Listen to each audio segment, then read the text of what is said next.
নমস্কার, আজও একটা অঙ্ক নিয়ে অঙ্কটা বলা হচ্ছে একটি চৌবাচ্চার এ নল দিয়ে 10 মিনিটে ও বি নল দিয়ে 20 মিনিটে ভর্তি হয়। দুটি নল একত্রে 5 মিনিট খোলার পর চৌবাচ্চা কত অংশ বাকি থাকবে? উত্তর হবে 1/4 অংশ। অঙ্কটা বলার আগে বলে রাখি, তোমরা আমার হোয়াটসঅ্যাপ ও টেলিগ্রাম চ্যানেল জয়েন করতে পারো, যেখানে মক টেস্ট ও প্র্যাকটিসেস দেওয়া হয়। যার লিঙ্ক অঙ্কের ডিসক্রিপশনে দেওয়া থাকবে।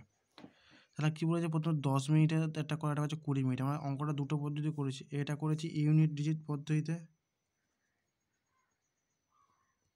এটা করেছি অংশ পদ্ধতিতে। 10 মিনিট 20 মিনিট বলেছে, তাহলে আমরা কী করবো, 10 আর 20 লসাগু করে নেবো। তাহলে টোটাল কত হলো? 20 ইউনিট কাজ। টোটাল কত হলো? 20 ইউনিট কাজ হলো। তা 20 প্রথম 10, এটা এ, এটা বি। তো এ 10 মিনিট, 1 মিনিটে কত? 10 মিনিটে করে 20 মিনিট কাজ, তাহলে 1 মিনিটে করবে 2 মিনিট কাজ। বি করবে 1 মিনিটে 3 মিনিট কাজ। তাহলে 2 একে 3, দুটো প্লাস, তার জন্য মোট 3 ইউনিট কাজ। তাহলে মোট কত ইউনিট কাজ করেছে? কমিট কাজ করেছে 5 মিনিট। তাহলে মোট 3 গুণ মোট, তাহলে 1 মিনিটে 3 মিনিট করে, তাহলে 5 ইউনিটে কত ইউনিট কাজ করবে? 15 ইউনিট কাজ।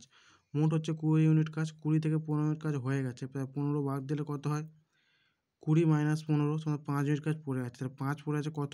20-র মধ্যে টোটাল 20 ইউনিটের মধ্যে 5 পড়ে, তাহলে 5/20। তাহলে 5 একে 5, 4 5 20। তাহলে কত পড়ে হলো? 1/4 অংশ। 1/4 ইউনিট বা 1/4 অংশ কাজ। এটা হলো হয়তো আমরা অংশ ধরে করতে হবে। তাহলে এ বি 5 মিনিটে মোট ভর্তি করে, তাহলে কি মোট 5 মিনিটেতে 5 গুণ একসঙ্গে করলে কত করবে? 1/10 প্লাস 1/20। তাহলে সমাধান করলে লসাগু 20, 2 একে 10, 10 দুগুণে 20, 2 প্লাস 1 3, তাহলে 5 গুণ 3-এর 20, 5 একে 5 একে 5, 4 5 20।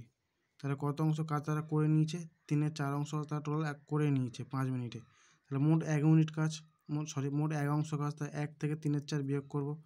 1 থেকে 3/4 বিয়োগ করে 1 - 3/4, 4 একে 4, 4 থেকে 3 বাদ দিলে 1, তাহলে 1/4 অংশ কাজ পড়ে আছে। তাহলে কত অংশ কাজ পড়ে আছে? 1/4 অংশ। আশা করি সব বুঝতে পেরেছো।